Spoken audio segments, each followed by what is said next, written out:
we'll get into, dollar cost averaging, and there are a few requirements of what people need to do throughout these 20 years to obtain these returns.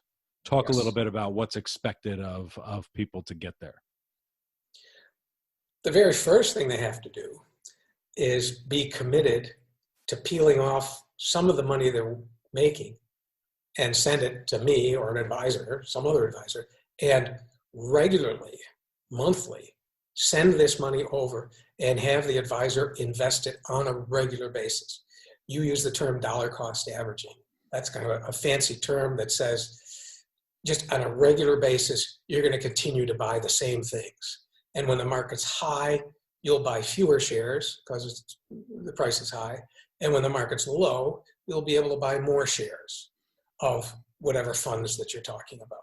And that over time, you're going to end up with a really good average price per share because you're not waiting until the market dives and buy on the dip, and then you miss that, and now you got a pile of cash, and now what do I do?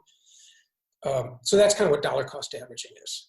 And one of the real benefits of dollar cost averaging is it takes both the ego and the emotion out of investing. There's no emotion. I set my alerts, and I get alerts on, I set them for once a month for, each client accounts, and it says on the 5th of June, buy $10,000 of this. And I just get the alert that was set 6 months ago, and I go in and do it. I don't look at whether the market's in a free fall or whether it's at the peak. Because if I look at that, the very first thing that enters my mind is, oh, maybe this is not the right time. Maybe, oh, look at the news that's come. Oh, COVID's going, oh, maybe. And you get either paralyzed or you make a stupid move. And none of us are impervious to that kind of influence. So the dollar cost averaging advantages takes it out of there. Is timing the market the biggest mistake people make? Oh, it's certainly one of them. Yeah. It's difficult. I'm tempted. I've been doing this for 30 years. I'm still tempted because, it's gambling. It's a gamble, right? You want to, it's like walking through Vegas.